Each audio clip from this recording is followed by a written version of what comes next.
Hi hello నమస్తే. ఆషాఢ మాసం వచ్చేసింది. మహిళలు ఆధ్యాత్మికంలో మునిగిపోతున్నారు.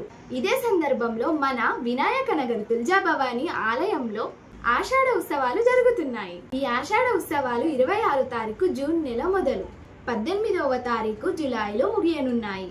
కావున మహిళలు భక్తులు ప్రతి శుక్ల మంగళవారాల్లో వచ్చి అమ్మకు విశేష సేవలు అందించి ధూప దీప నైవేద్యాలతో అమ్మవారిని పూజించి తుల్జా భవానీ అమ్మవారి ఆశీస్సులు తీసుకోవాలని మనసారా కోరుతున్నాము. డైరెక్టర్ మాల్వేకర్ ధర్మేంద్రతో పాటు నేను వ్యాఖ్యాత మైత్రి గౌడ్. జై భవానీ, జై జై భవానీ.